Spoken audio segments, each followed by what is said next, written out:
My grandfather was a fighter pilot. He flew one of the greatest fighters of all time, the F-4U Corsair. He flew throughout the Pacific in World War II. He was at Guam, Midway, and Okinawa. He was awarded all kinds of medals, including 3 Distinguished Flying Crosses and 11 Air Medals.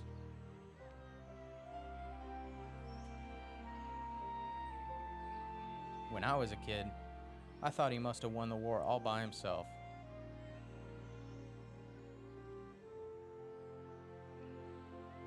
My parents named me John after him, and he was my hero. And when I grew up, I wanted to be a fighter pilot, just like my grandpa. Otter 1, clear for takeoff, unrestricted climb to flight level 250, then as filed. See you guys in a couple of... Otter 1, England Tower, have fun at Red Flag, Otter 1, and good luck at Las Vegas.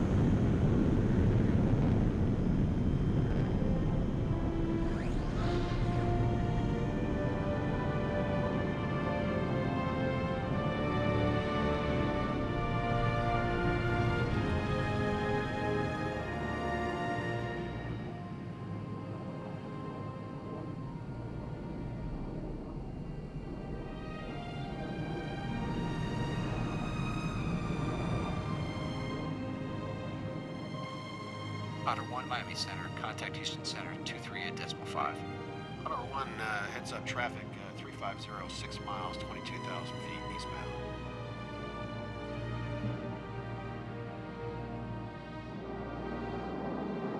Miami Center, Otter 1, with you level 250. Otter 1, Miami Center, radar contact, maintain flight level 250.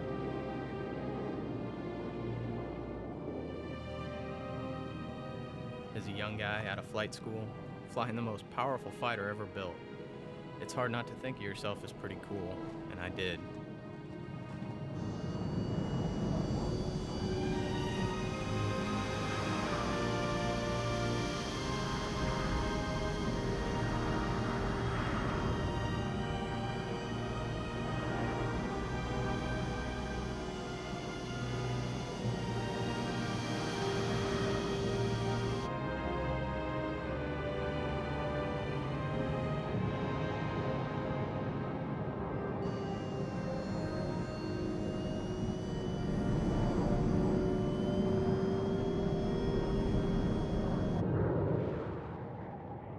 When my squadron went to Nellis for my first red flag, I was excited for sure, but I'll tell you, I was a little nervous about what I was getting into.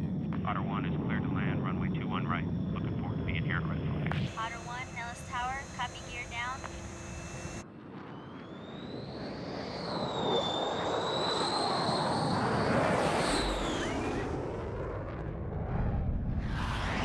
Dallas Tower, Grove 1. Dallas Tower, Chaco 1-1.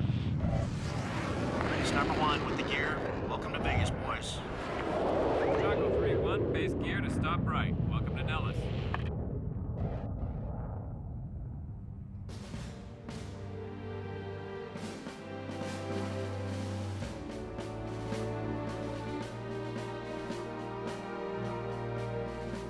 Here at Nellis Air Force Base in Nevada, 128 aircraft from 6 countries have assembled for the largest air combat exercises in the world.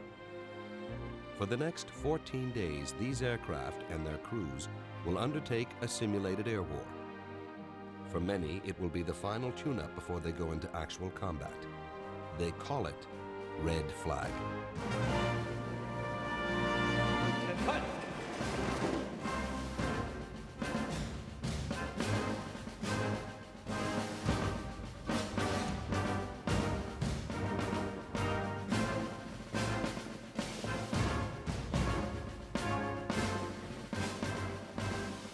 Take your seats. Ladies and gentlemen, good morning. To our American pilots and crews, and especially to our allied partners, I'd like to be the first to welcome you to Red Flag. Nations from around the world are gathered here today, including countries from Germany with their Tornadoes, Italy with their F-16. Here I was, surrounded by the best fighter pilots in the world. But I think that all of us young pilots felt like we had something to prove, that we deserved to be there, and I wasn't any different. Best aircraft In fact, together, you currently represent the second largest combat air force anywhere in the world. Ceiling's 15,000. 15, 20,000.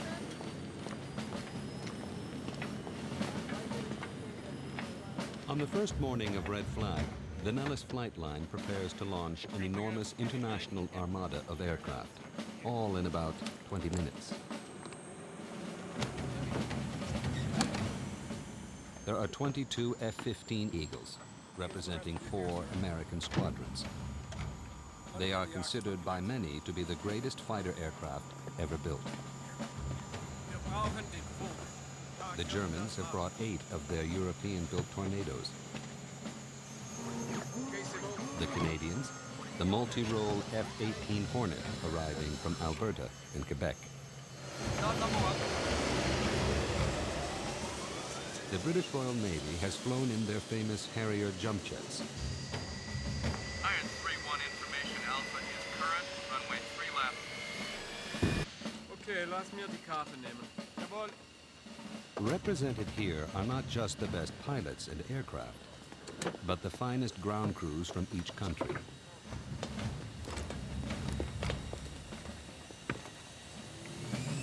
How do you hear me?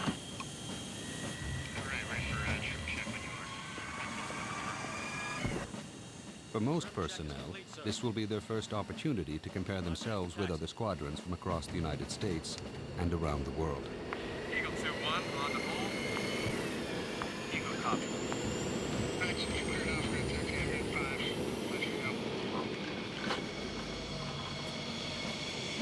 Sniper 1 confirmed.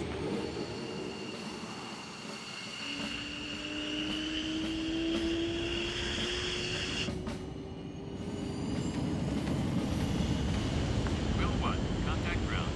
Roger, Quill 1. Nellis Tower, ISP-1, runway 3 left. Chaco 2-1, flex turnouts approved. Good luck on mission 1, Chaco 2-1.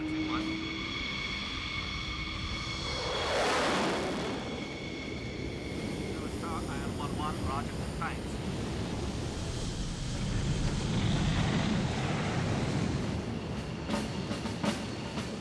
Sniper 1, clear takeoff. Let's make it happen, boys. Bandsaw Nellis Tower, you're cleared for takeoff.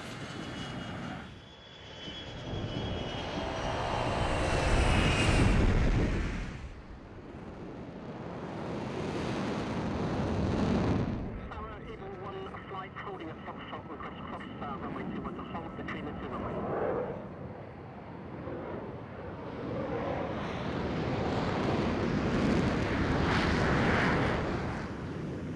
Chaco 2-1, Nellis Tower, unrestricted climb approved. Contact bandsaw at 3584. Tower, Chaco 2-1, copy.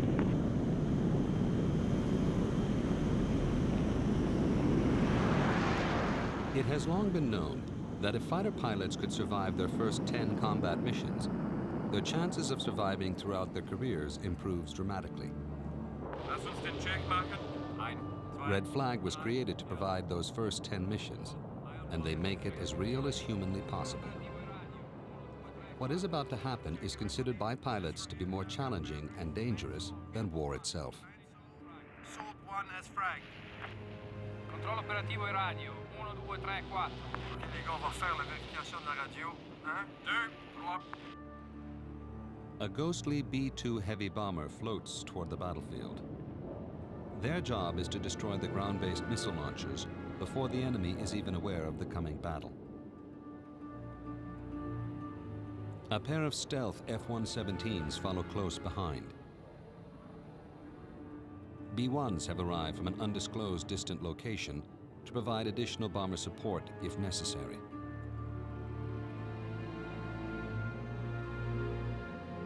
A U-2 begins its long climb to the edge of space, sending intelligence to the AWACS surveillance aircraft. 18,000 heavy, 4 contacts.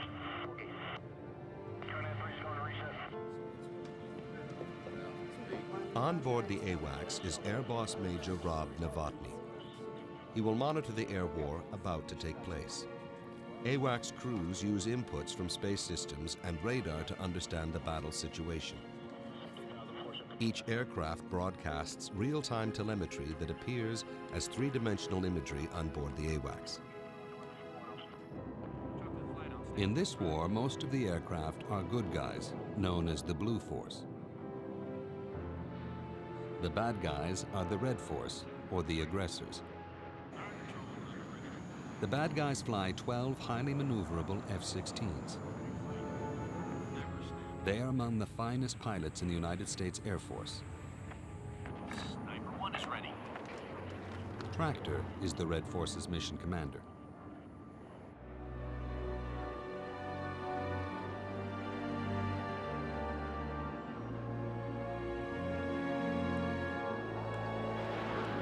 For most of the pilots, Red Flag is their first taste of an air battle on a massive scale. There is no other way to prepare air crews for the real thing in all its precision, complexity, and finally, chaos. Great, and Viper's checked in as well, correct? Yeah.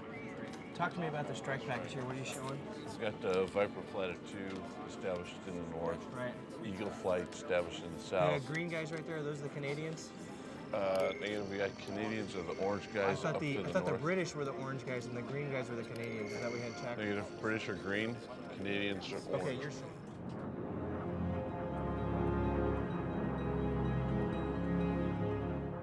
5 miles out, both sides begin firing heat-seeking missiles. Sniper flight. Deploying a tactical formation.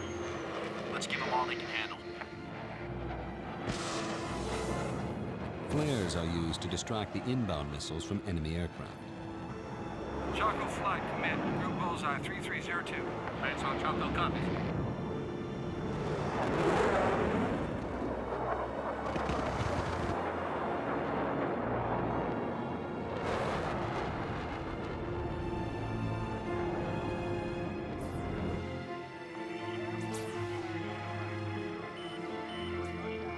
As planes are hit and declared killed, they turn white on the Naxos screen. The good guys then must disengage and return to base. The aggressors get to regenerate and return to the fight. Once the battle begins, the air boss and his team struggle to keep 128 aircraft from 6 countries from smashing into each other. See here, Viper flights northbound at 6,000. You need to get on the phone right now. Get Viper and Chaco moving. They're going to hit.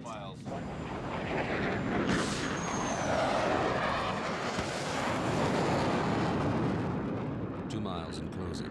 Using simulated machine guns, a classic dogfight ensues. Chaco Bandsaw, threat 360 12, 10,000.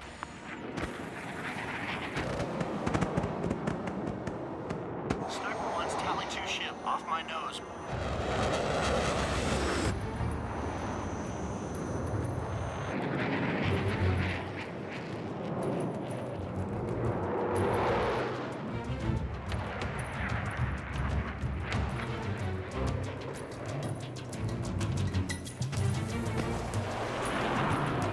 Chaco 2 threat, you're 6, 3 miles. Hostile.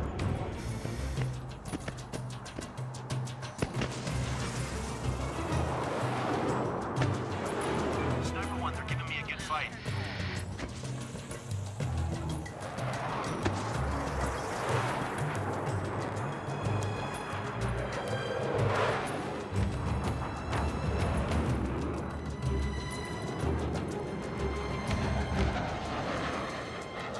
Chaco 2, what's your status?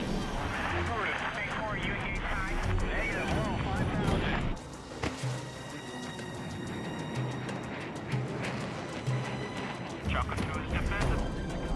Chaco 2 is Tally 1. Break left. Good try, but not good enough. Sniper 1, he's pretty good, but I'm moving in for the kill. Chaco 2 is East Band defensive.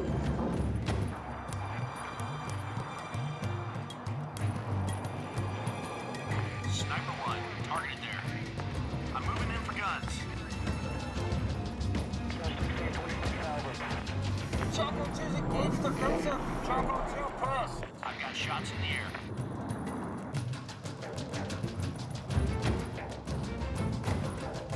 Chaco 2-1, keep the turn going. Back.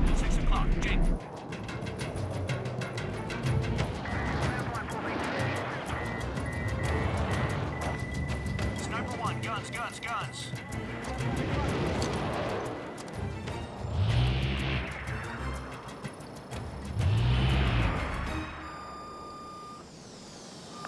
Showtime, copy kill. Yeah! Chaco 2-1, Showtime, you're dead. Red Flag is not a contest or a competition. There are no winners or losers. It is about training and saving lives. I was killed on my first mission at Red Flag. I was mad, and I had a long, lonely flight back to base to think about it.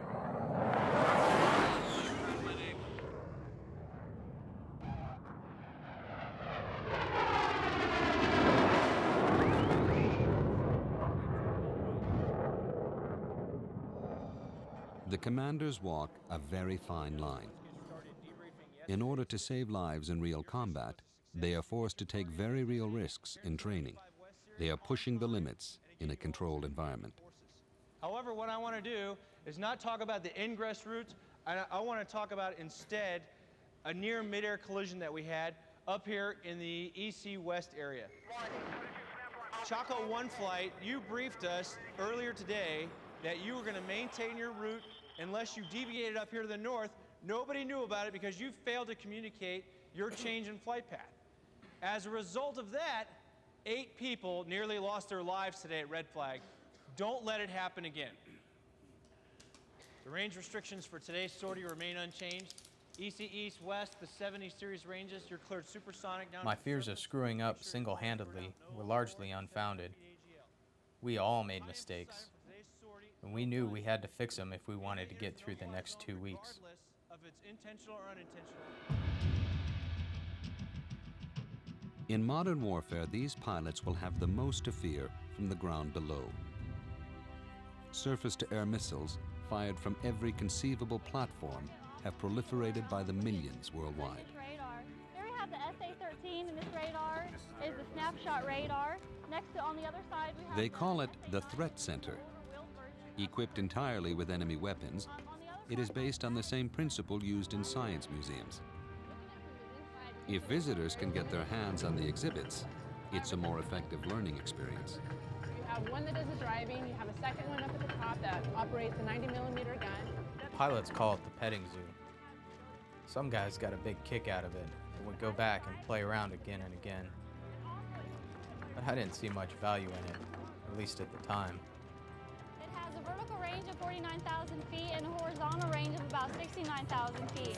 It fires 15 rounds per minute, each round weighing about 30. I don't think we appreciated the efforts of the intelligence people as much as we should have. It's not until much later, when the missiles start flying around your ears, and you think, I should have listened a little more when they were talking about this stuff. Well, it's cannon. Now you have the gunner sitting in the front and the pilot behind him. The gunner is responsible for all the weapons. The only weapon that the pilot can control is the front gun.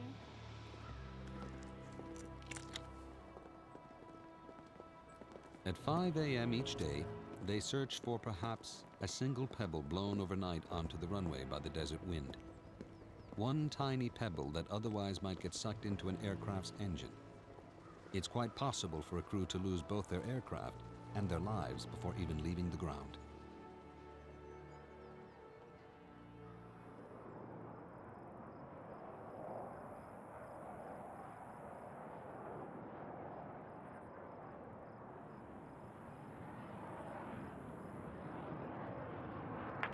Chaco flight in from the south. Low, searching.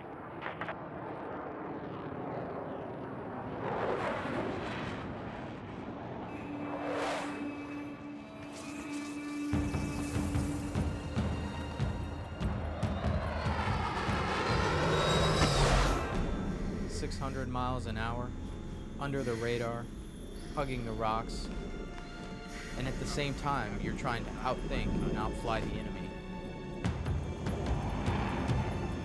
Make a mistake down low, and smack right into the rocks.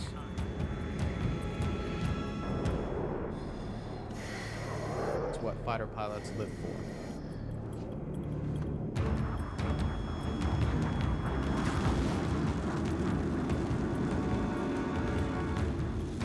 Radar contact. Enemy forces 10 miles south. Chaco 1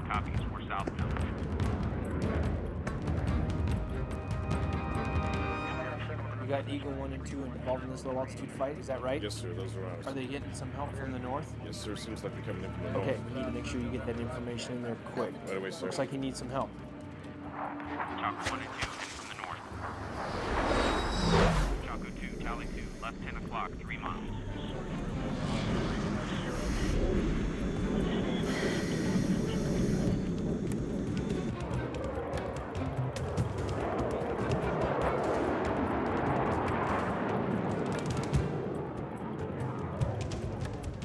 Here, a squadron of F-15 search enemy territory for potential targets. Tractor and his aggressors have an edge in these games. This is their playground. They have chased visiting pilots through these canyons for years. They make a formidable enemy. Sniper flight. Most kills wins. Let's go.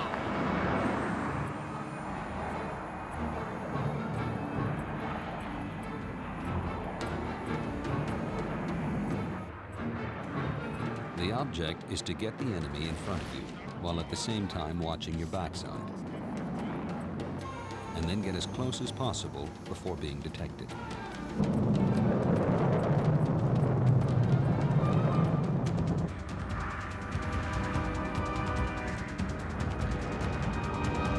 Possible mix.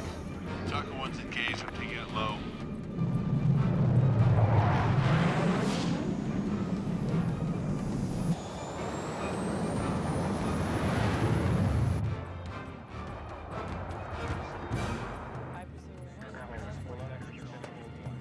Alpha?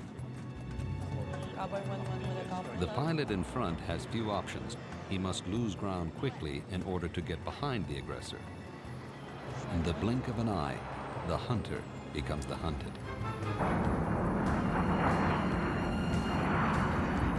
Naval missiles, bandit flaring. Target 1 snapped. Sniper 2 spiked. They're targeting me.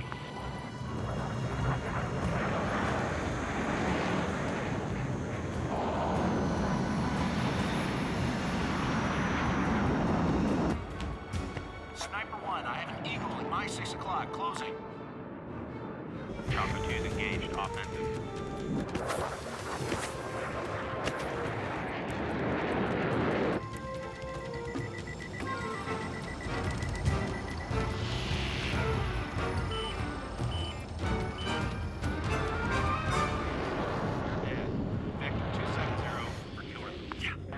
Chaco, nice move.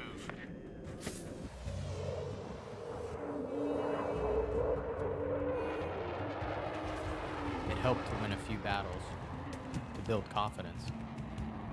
But it became less about keeping individual scores, and more about a successful overall mission. Shooting down the bad guys is extremely important, but it's just a small part of the greater objective.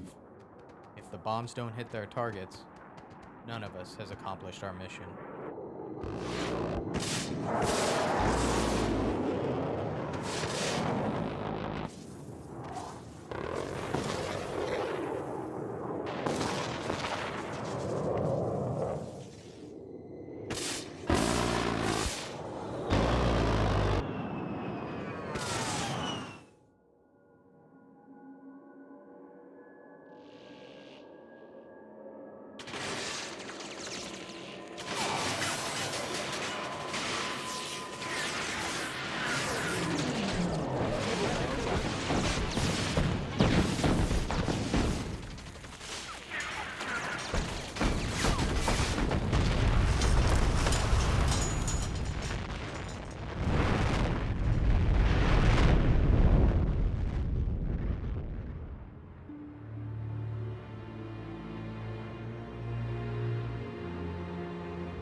The missions become more and more challenging as Red Flag progresses.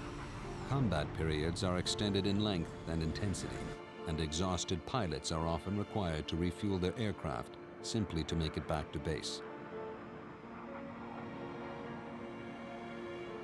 Believe it or not, sometimes the toughest part of the mission is just getting there and back. Refueling is one of the most challenging skills to master, It can be a serious situation if you can't take on fuel. In real combat, if you run out of gas and have to eject, you risk being captured.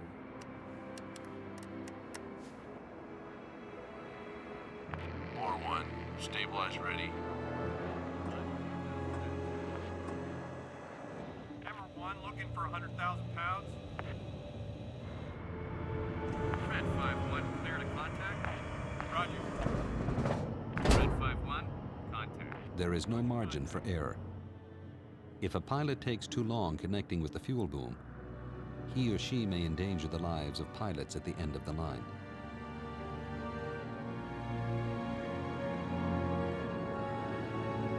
Sniper 2, winds 270 at 6. Clear to land. Gear down, field in sight.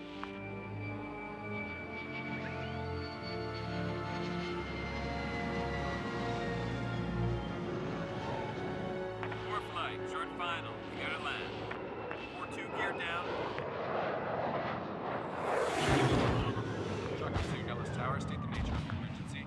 Choco 2 has left engine malfunction. Choco 2, Nellis Tower, emergency crews are responding.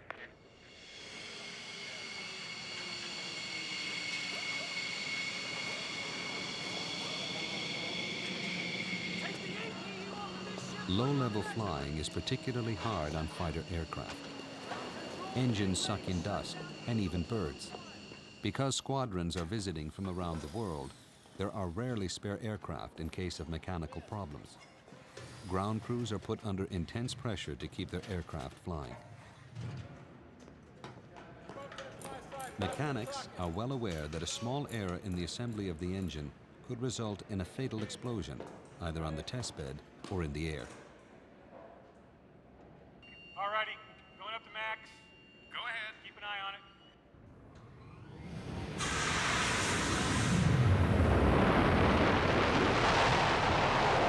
All right, going out, boys. Looks good. Check it out.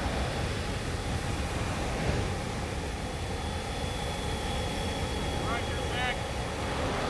We got back.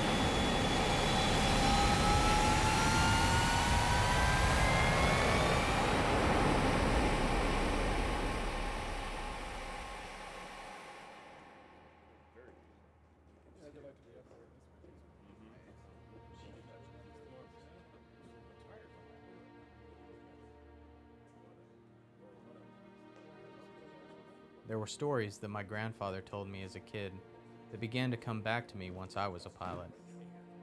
The machine gun that jammed. The gas tank sitting in your lap waiting to blow up. The parachutes they didn't always have time to put on.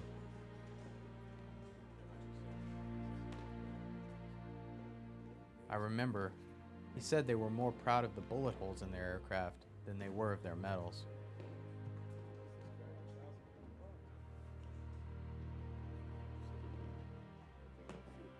They all wanted to shoot down the enemy. But I think my grandfather changed his views as he got older. Look at this. He admired the young enemy pilots and their incredible bravery. I remember he spoke of them with respect.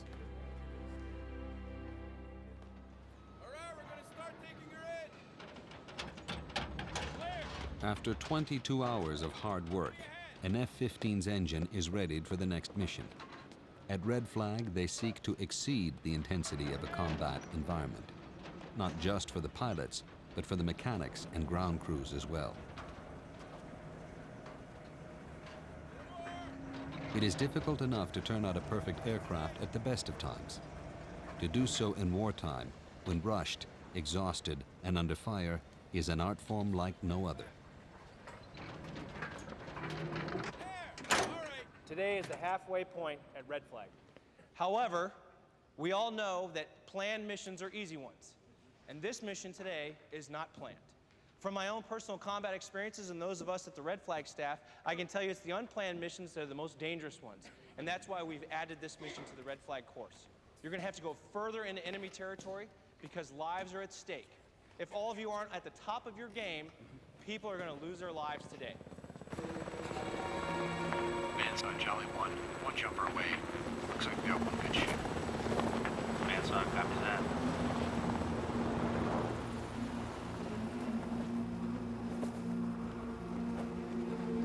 Ladies and gentlemen, I've just been told that we've lost an aircraft and we have a pilot on the ground.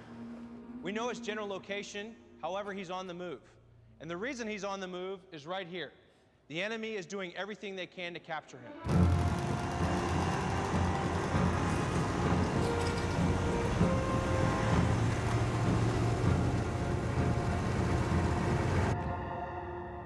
They give you no warning whatsoever for this exercise.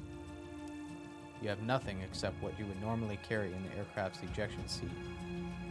Water, flares, radio, and makeup.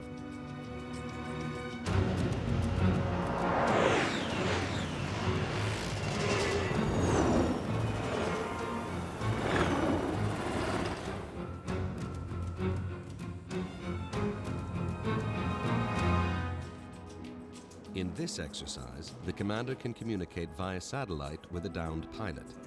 But the pilot on the ground must remain silent in order not to give away his position. Speaking in coded language, he warns the pilot of the approaching danger from both the ground and the air. Tell your man to get down now. 951, seek conceal. 951, enemy helo south of your position. Hole up now.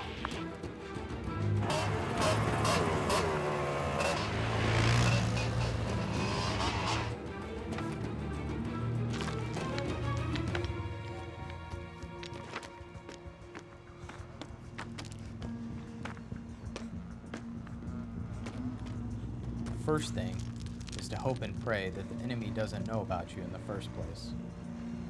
Timing is everything, because when you use the radio or flares, both sides are coming.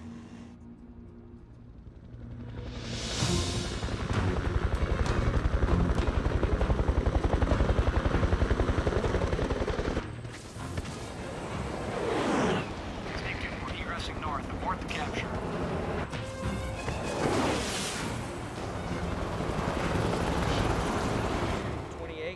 West 115, 06, 19, 67 vehicles running. With enemy choppers moving in to pick up the downed pilot, the air boss calls in slow-flying A-10s to eliminate the helicopters.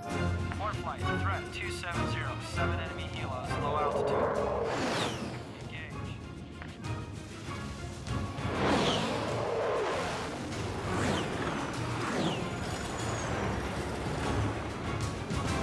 And snake flight, abort, abort, abort.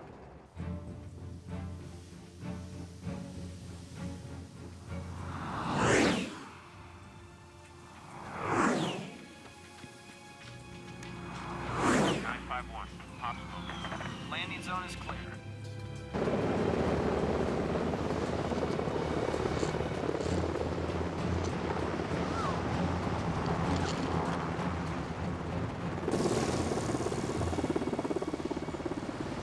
When they came to pick me up, I wasn't completely sure if they were the good guys or not.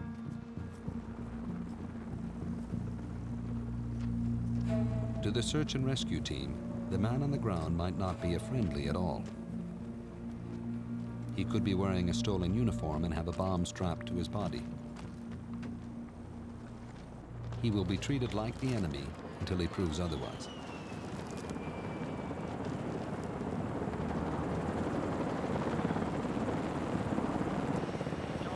I really thought the search and rescue was going to be silly.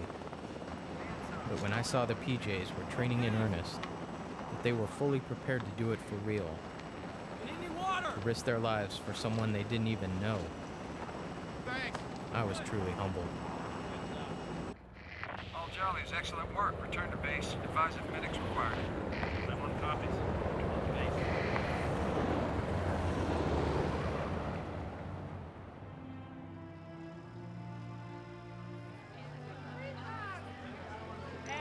Throughout Red Flag, I began to appreciate the idea that I was part of a team, that everyone's role was just as important as mine.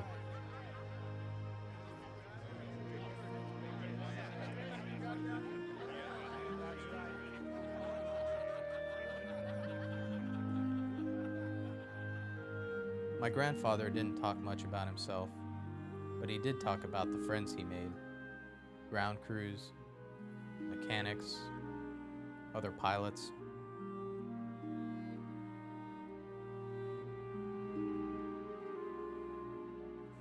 One of his best friends was a Corsair pilot killed in a training accident, and I know it bothered him for the rest of his life.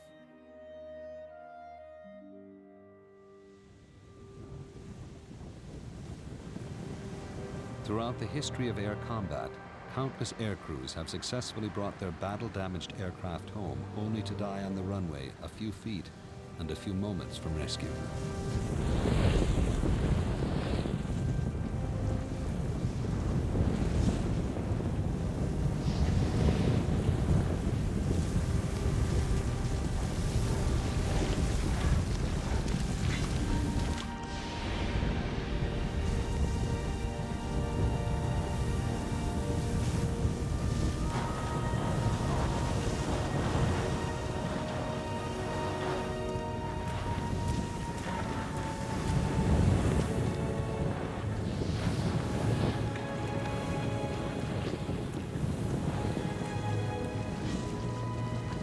Many of us have lost friends in accidents.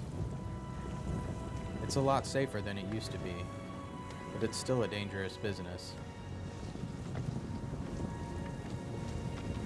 There are crews at Red Flag that you want coming in after you if you're stuck in a burning plane. People not much concerned for their own safety who will get you out of there no matter what. Go ahead.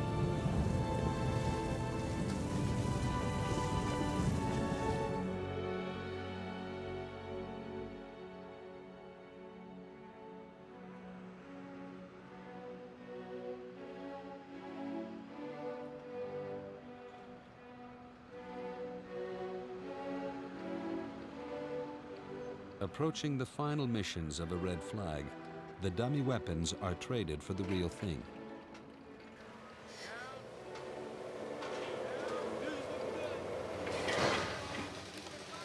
In a single overnight shift, hundreds of live bombs are prepared for the next day's operation.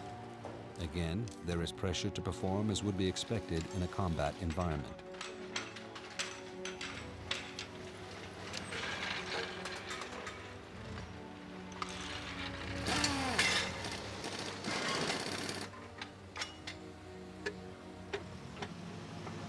They work quickly, but with great care. A slight error in a critical setting could destroy an aircraft and its crew.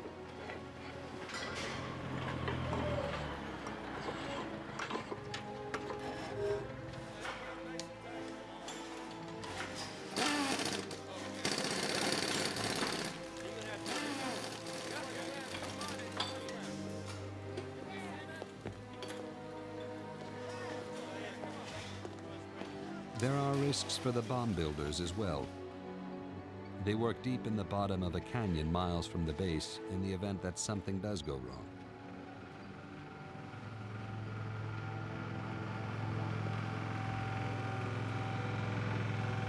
What I'm about to show you is the enemy's last attempt to fortify their frontline forces.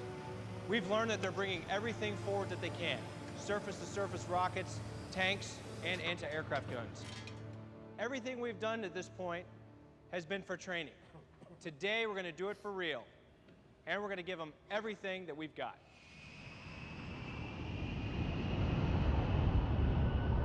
In a real war, the vast majority of flights are undertaken not by fighters and bombers, but by transport and tanker aircraft.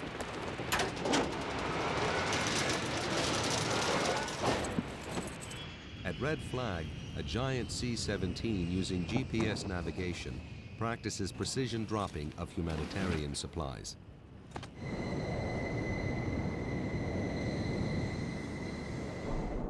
Bandsaw, Chocolate Flight on station. Strike package inbound. Picture clean. With the weapons we have today, hitting anything but the intended target is the worst thing a pilot can possibly do.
Red Flag was my first real experience to witness live ordnance,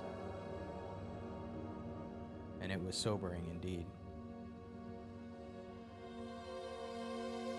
Choco Flight, targets destroyed. 10 minutes fuel remaining. Hands on copies. 7 or 8, and it looks like the southern target strike flight was successful with them. So Good we got striking everything. run from them. Looks like we got it all. We got it all. Yeah. Okay. Good work. And the eastern, western target, no problem there. Let's bring him home. Handsaw 4-1, targets hit, but bingo fuel. 4 Flight, roger. Return to base. Choco Flights, return into base. Going in, I thought Red Flag was a chance to prove myself. Then it became all about pulling off a good mission, and there was a lot of personal satisfaction in that. But now, thinking back, what I learned at Red Flag was not just about how good I was or wasn't. It was the sense of becoming part of something more important than myself. Becoming part of a community of people with so many skills, making personal sacrifices, looking out for each other and getting the job done.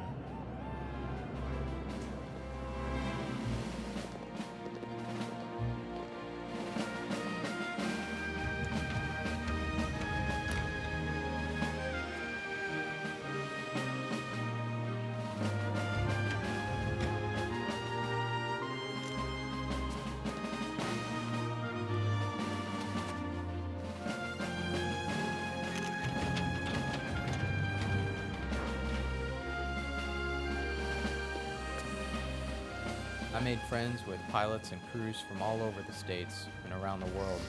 Brits, Canadians, Germans, Aussies.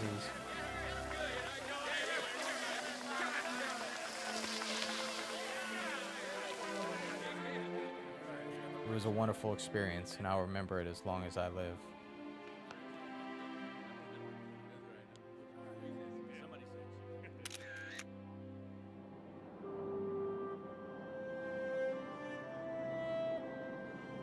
I've been lucky to have many great wingmen to watch over me, but there is one who's been with me the longest, and to me, he remains the greatest hero of them all.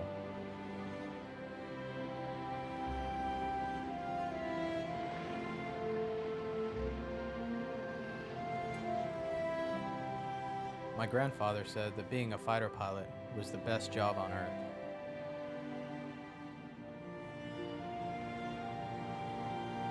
He also said that going to war was worse than anything I could possibly imagine. I would have to say that he was right on both counts.